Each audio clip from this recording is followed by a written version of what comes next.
Good morning, everybody. Our speaker this morning is Shawn Walker, A Moment with Shawn. He is a master communication coach, author, entrepreneur, and solution specialist, also the founder of MFL, Motivating Future Leaders, a nonprofit organization located in Fort Lauderdale, Florida. The organization is designed to help youth overcome their fear of public speaking, self-confidence, presentational skills, organizational management skills, and true self-identity. Volunteering and sponsorships help develop the next generation of leaders. Please allow me to introduce Shawn Walker. Thank you. Thank you for that, John, that great introduction. I'm excited to be here this morning with my fellow Rotarians, soon to be a new member. I'm excited to be here and just share with you a little bit about motivating future leaders. I have two parts. I do professional coaching, and I also am passionate about the future of our just country. I just heard Joe say, who watched the debate? Did you hear that, right? And you all can agree that we need leaders. And for many years of my life, I ran away from the greatest gift, and that was the gift that was inside of myself. And when I ran away from it, I realized that there was no escaping it. I was called to do something great, and it's scary. I just want to share with you, it is very daunting and scary when you have such great responsibility. I remember Peter Parker from Spider-Man, he said, with great powers come great responsibility. And you have to protect that power, and it's daunting. But today I'm going to talk to you about motivating future leaders. I'm going to just share with you our executive summary. The demand of effective leaders in organizations continue to grow as businesses face increasing complexities and uncertainty. I just heard Stephen say that he's looking for quality individuals. I had the pleasure of going to Junior Achievements yesterday, and I will be going back this morning to help young professionals do interviewing processes. And it's funny because a lot of these kids, I think it was about 150 kids, graduating kids that are not going to college, but they're going to trade schools, and they're just diving right into the business professional world. They didn't understand what the interview process was. So I was able to sit there with them and show them their actual value. And you wouldn't believe that when I pointed out what their value was, it's your skill set and the value you bring to a company. That's what they want to know. And I pretty much walked them through some of the questions that interviewers do in interviewing these students. I was just amazed that these young individuals chose not to go to college, and college is not for everyone. And I do understand that. But these are some emerging leaders, the thirst for knowledge. I'm sitting here talking to some of the kids that are going into the marine biology, that are going into science, that are just doing forklift driving, and what they're going to accomplish in their lives. So I can agree that we need more leaders. And I was able to tell them about the leader that's inside of them, which I came up with a great idea. I am looking to do conferences for young people. I want to make it affordable for them to be able to grab these skills, to know who they are as individuals. And as I was sitting there, it just hit me. I was able to take 3 individuals, which there were more of us that were interviewing the kids at JA, but I was able to do something that none of the other interviewers were able to do. I had a formula, and this formula, it worked, and it worked with one. So I decided to add 2 more kids because my line was piling up outside of my company. It was growing. And I think the word had got around that I was one of a great interviewer and you could learn a lot. So the kids were building up outside the door. So I had to bring them in, and I was doing 3 at a time. And even the director of the event, he goes, "Seems like you got a class here." I said, well, my time is limited. So I just wanted to go in and do that. So I'm just saying this, that there's a real thirst for leadership. And I feel it's my responsibility and contribution to help develop these leaders. And the way I want to do that is through motivating future leaders. When I first started my program, I had 10 modules. But going through those 10 modules, I realized that if I'm going to teach modules, I have to first teach them how to speak, because that's important, and to interpretate the information that I'm teaching them. So that's how I got to the actual public speaking part of it. And these are the turns and twists that you will go through on your journey as well, introducing this program. We have a strong need for leaders to step up. And I'm just going to go ahead and finish reading down what our executive summary is for Motivating Future Leaders. Motivating Future Leaders is an organization focused on providing leadership development programs and resources to help individuals reach their full potential and become leaders of tomorrow. Our programs are designed to inspire, educate, and empower future leaders to take leadership roles with confidence and vision. We can all agree that the vision before us is very, very daunting.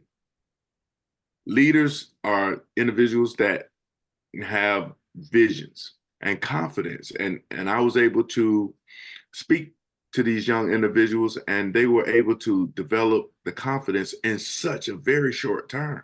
And I was just thinking to myself, wow, this is something really special.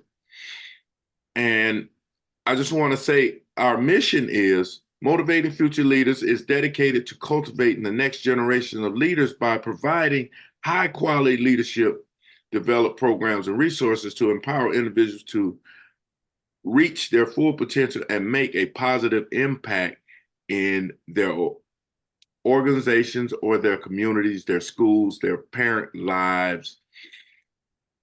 And this is just a huge problem that I see we have. When it's explained to these young professionals, and I call them young professionals when I'm talking to them, because we have to give them that responsibility. There has been a huge guidance gap. They're looking for guidance, and they're looking to us for this guidance. I don't know where the breakdown has happened. That's a different conversation. But there's a real need for leaders. And that was in part why I developed Motivating Future Leaders, to help the future leaders find what's inside of them, because we all have a gift and inside of us. And that's what we should be exploring. I'm also looking at a lot of the young youth that are in the communities now with the gun violence. They're taking lives, and they're taking lives and just thinking lives. This is a joke. This is not a joke. A life is precious. A life has value, and that's one of the first modules I teach the youth in my program is values. Who are you? What do you bring to the table? What is your value? Because when you can see who you are and understand what you are, then you could tailor yourself through that. You can tailor yourself. You can understand that, guess what? Yes, you're going to have disagreement with people. Yes, you can have people that you like.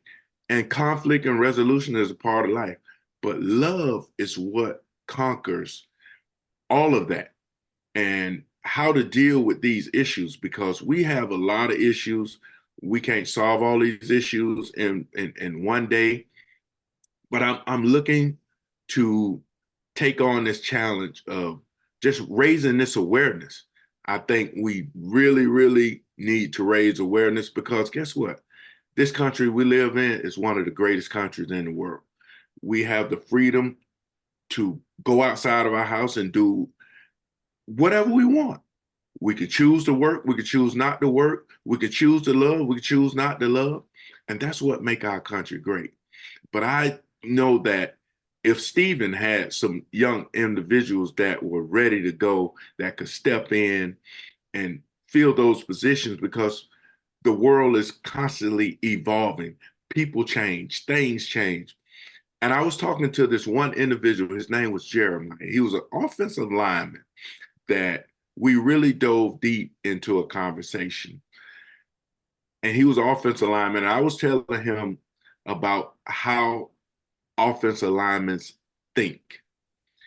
And it was funny because this kid was very intelligent, and I was able to make it relatable to him going through the job interview process. Because an offensive lineman, especially the offensive tackle, his position and his skill is to get a foot on the defensive end. For those of you that don't know what a defensive end is, he's the last guy on the defensive line in football that's trying to get around that big guy. This guy's about 6'7", 6'8", 300 and something pounds, to get to the quarterback and disrupt the play. So his whole purpose is to get leverage on that guy so he's not able to do that. And that's what I was able to tell him about being a professional in this professional world. You want to get leverage, and how you could take football and translate football into the professional world. And he was blown away, because he said, I never looked at life like that. But I say, these are the skills that you learn. It's not the actual experience of being in the job field, but you take what you got and you build on that, because that's what the interviewer is looking for. He just wants to know your skill set and the knowledge. And one of the things we came up with was, and this is, John, you're looking like a football coach. That's right. I think they told you that. But these are 3 things that I pointed out to him. I say the first thing a coach looks for is potential. The second thing he looks for is development. And the third thing he's looking for, and I didn't say a word, the kid said it. He say, the results. And the results is, am I effective at that position? Then we dove a little deeper. I said, yes. I said, and suppose something happens to you and you go down. And he said, yes, it's the next man up. And that's what I want to tell you today here, my fellow Rotarians. It's always about the next man up. Is he developed? Does he have the potential? Does he have the skill set? And is he going to give the team, because no man is an island, the team the results that they need? And that's what I do with the kids at Motivating Future Leaders. It's just a program that's dear to my heart. I had to wait 5 years to really get into the facility where I'm at. I came 5 years previous. The venue was not available. It took 5 years. Just think, 5 years, you got to wait. And then when I came back after 5 years, it was open. The doors was open. So we've rolled out 2 other programs, because I'm tired of seeing kids going on the street thinking that that's an alternative. No, I want to teach these kids skill set. And with skill set, it gives them experience. And when you have experience, it creates opportunity. because that's what leaders are looking for. And this is what I've been explaining to the young individuals that are coming through my program is the opportunity. That's the results and that's the reward of hard work. So I came to you this morning to talk to you about what we do as an organization. I've partnered with a few other organizations to help me in this quest, but I'm also asking my fellow Rotarians to join me in this quest because we need more leaders to lead our country. And it's just a huge gap, and we need to close that. I can't do it by myself. I need others to help me take on this journey. And one of the things I want to do is develop other leaders that can help me in this journey to develop these young leaders as well. So it's going to take a lot of work. It's going to take a lot of development to do this. I'm still working out the financials and what this is all going to look like. And I can do another presentation when I get that information for you, because we're currently working on that. But we are really looking to make a big splash. But one of the things I'm really empowered about is putting on a workshop or a conference or something, because yesterday I learned a lot, and I learned a lot about what we need to do. Thank you. Thank you, Shawn. Thanks a lot. Shawn, what you're doing has been missing in our systems of our education, because they go back to the guidance councils just were so inadequate in giving guidance to an individual and so forth. But over the years that I have interviewed many potential employees, and in then hiring, I stress to them one word that I think can be applied to anyone that you are mentoring, etc. And that word applies when they're starting out young, when they're in school, their job, their marriage. And the word is selfish. If you stress the fact to these young people that if they are a selfish person, it's going to affect them in their job, their relationship with other employees. I stressed to my new employees, you've got to stand back, because if you're selfish, that even carries into relationships. And relationships, if one or both are selfish, it is not going to last. And that is what's happening in our society these days. People divorce, they do that. And why do they? Because either one or both were selfish.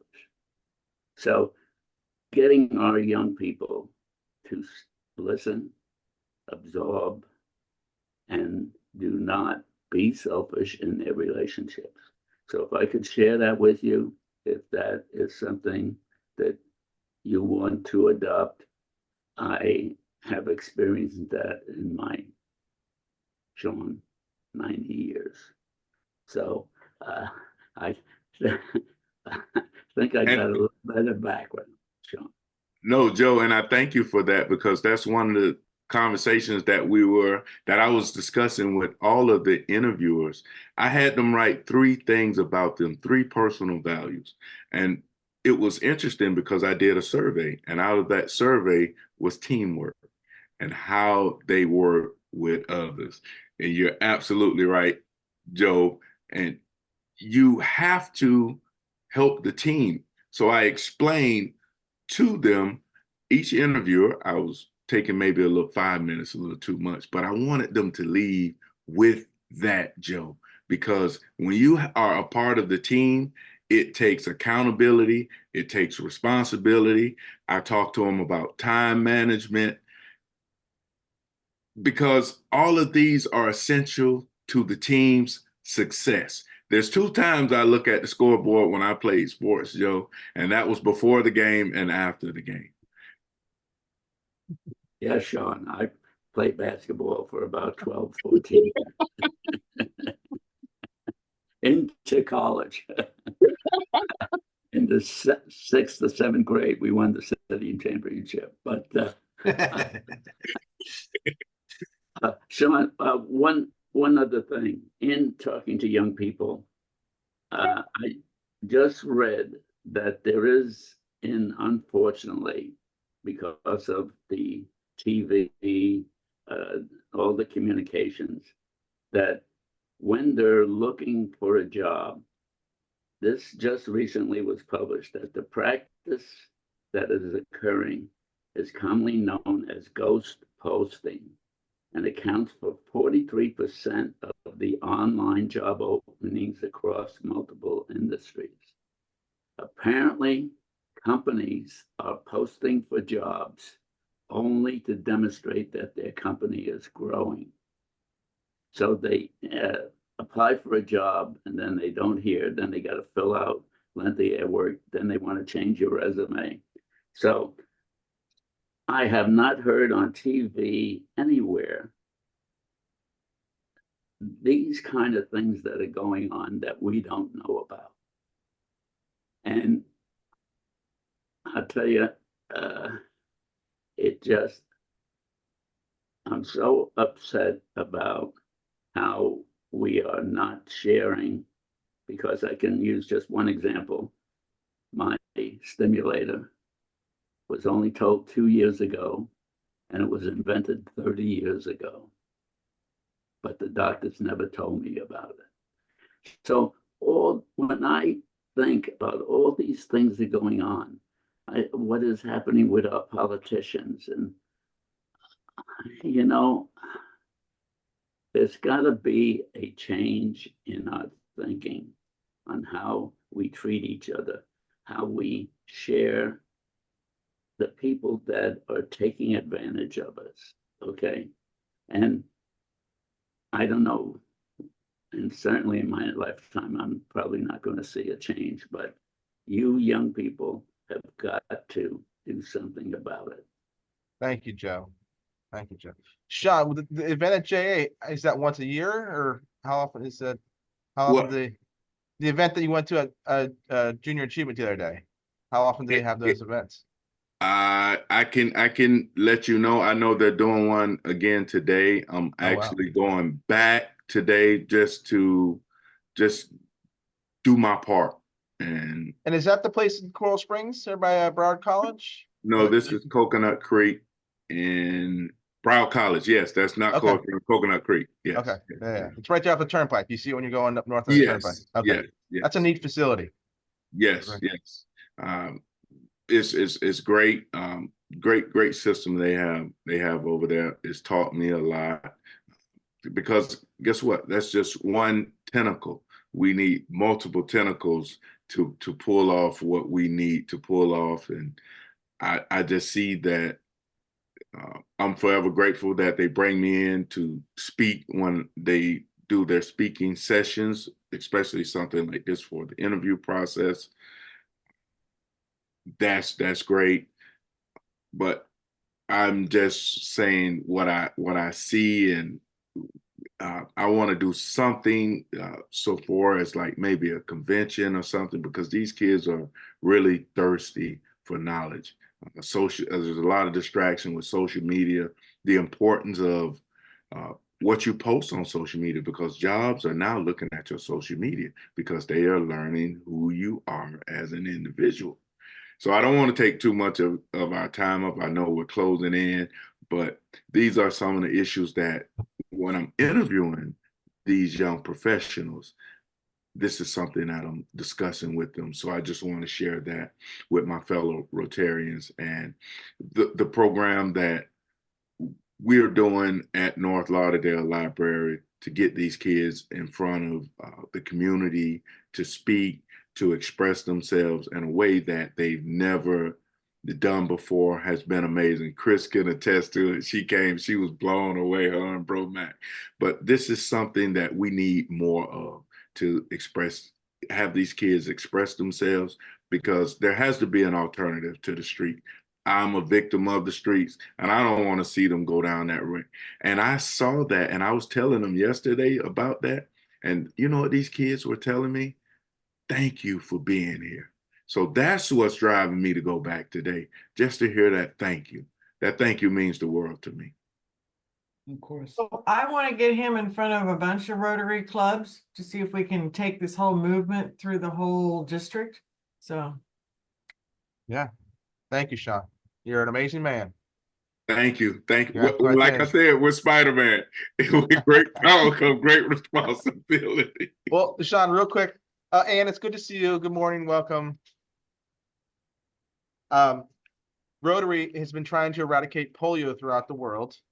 So when you come and speak to us this morning, we're going to donate 25 inoculations in your name. So thank you very much.